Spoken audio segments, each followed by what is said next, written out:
Жума намаз. Аңгеме. Автору Олжобай Шакир. Үн коштоп аудиолоштурган Бакытбек уулу Адилет. Менин Бек аттуу бул каарманым бир эмес эки жолу үйлөндү. Экөө тең мыкты бүлө, мыкты жар болчулардан эле. Чырактай болгон мурдагы колуктусу таяктын уусуна чыдабады көрүнөт. Эки бирдей баласын жетелеп төркүнүнө баса берди. Келгис болду акыры. Кийинкисине кол көтөрбөй жүрдү эле, бирок көнгөн адат калмакпы. Чоң муштумдук курусун. Бир уул, бир кыз төрөп берген, кийинкисине да зөөкүрдеме ичкилик татып келген күнү далай көргүлүктү көрсөттү го. Үйдү чаңызгытып, катын балдарын туш-тушка кубалаган адаты мурдагысынан күчөдү. Соо кезде андан өткөн ак көңүл, кичи пейил, боорукер жанды таппайсың. Колунан келбеген иш жок. Колу алтын тимеле. Анын ошол өнөрү баарын жууп кетет тез эле. Ичпесе ичпей жүрө берет. Ичкендеби, үй бүлөсүнө көргүлүктүү көрсөтөт. Өзү аюудай күрсүйгөн неме. Жанына киши чыдабайт. Бу жиндиге ошентип эки катыны тең токтооду да. Эки катыны тең чиедей балдары менен ажырашып тынышты. Там ташын сатып ийип да ичип жүрдү.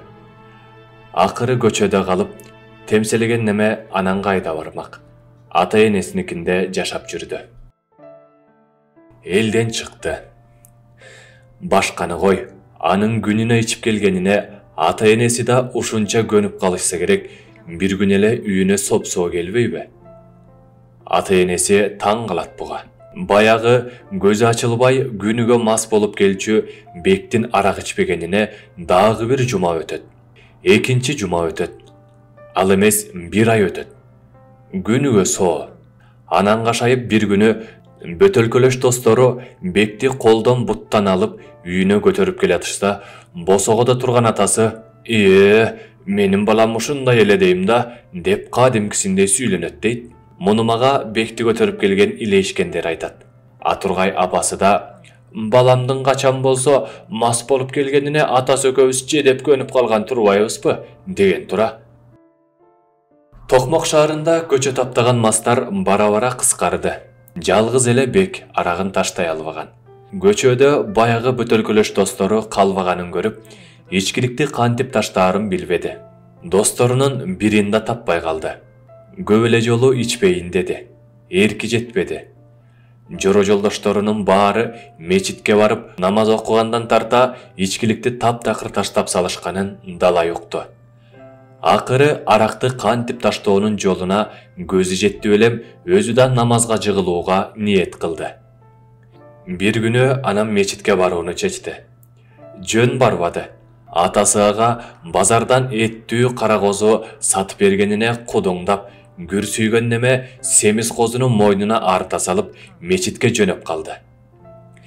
Негедир мечиттин алдына келгенде бечараны сүрү басты. Ибадат кылар жайга түз кирип баргандан сүрдөдү. Жебир тегеректен аны коштоп кирер тааныштар жолуксачы. Жонунда тыбырчылаган кара козуну курмандыкка кантип чалуунун жолун билбеди. Мурда ага бөтөлкөлөш досторунун бири мечиттин өзүндө курмандыкка кара козу чалгандан кийин аракты оозуна албай калганын уккан жайы бар. Ошондон улам жума намазга туштап келгендегиси. Колуна кумган көтөрүп кирип чыгып аткандардын аягы суюлуп, баары эле биринин артынан бири шаша-уша суюла түштү заматта. Мечиттин айланасында жайнаган машинелердин тегерегинде да жан киши калбады. Тызылдап шашкан сүрмө топтон артта бир калбай кирип кетишти. Сол дойгон Бек карап турмакпы. Мечитке кире бергендеги бактын көлөкөсүнө жеткен кезде жонундагы кара козу туйлап Бектин жакасын айра тепти көрүнөт. Жаңы эле жакалашып, мушташкан немеден бетер төшү дагыдайып ачылып калды. Анысы аз келгенсип, эби жок неменин оң жагын сыйра тепкен экен, сызылып кан берди. Мечитке атайын ниет кылып келген кургур кайда бармак? Козуну талдын түбүнө байлап, түз эле босогон аттады.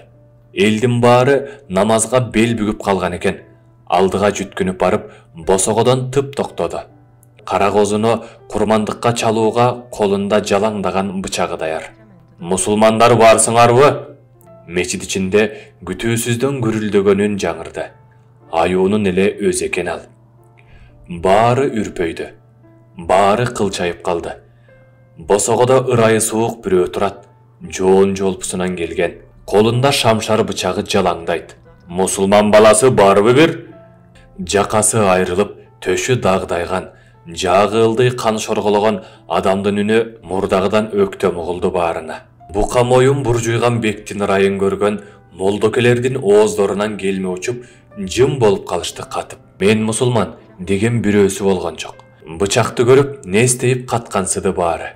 Бир убакта мечиттин төр жагынан жашы 70тен ооп калган карыя жооп узатканга жарады. Бары мусулман, мына мен мусулман баласымын. А эмне болуп кетти? Сыртка чыгыңызчы. Күрсүйгөн неме карыяны эшикти көздөй ээрчитип жөнөдү. Күрсүйгөн неме карыяны эшикти көздөй ээрчитип жөнөдү. Үрөйү үрккөндөрдүн баары намаздарын токтотуп, сыртка кеткендерди тиктеп калтаарый түшүштү. Бу кайдан келген жаналгыч? Деди шыбыраган бири. Тааныгандар барбы?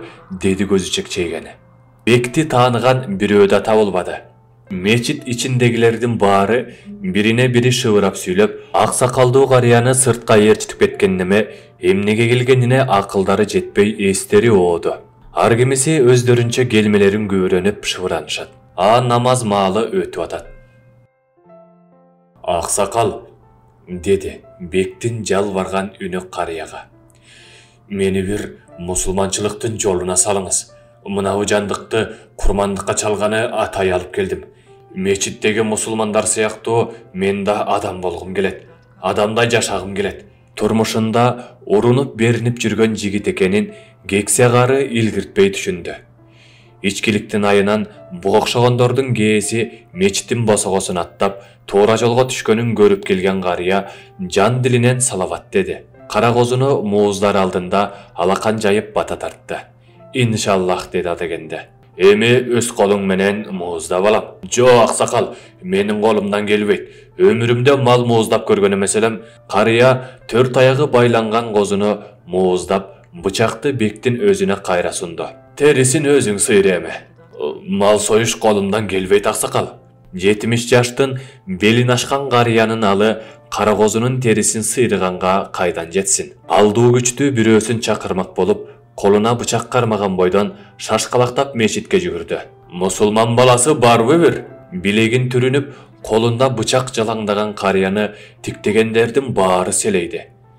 Жоон билегине чейин чачыраган кан баарынын көзүн чекчейтти. Аксакалы жайкалып турса да, алиги босогодо турган түрү соок жигитти бир заматта мууздап келип калгандай сүрдүү көрүндү карыя. Ой деги мусулман баласы бар аңарда. Карыянын үнү ачуулуу чыкты бу жолкусунда. Жооп берген бир да жан болбоду. Мечит ичи жым. Учуп жүргөн чымындын канаты дирилдегени гана угулуп турду. Селейгендердин баары кандай жооп кылышты билбей, имамдын оозун тиктеп калышты. Үнү калтыраган имам ошондо мамындай жооп узатты. Мен эмне мечитке келген элди эки жолу намазга чыгып койсом эле мусулман болуп калмак белем.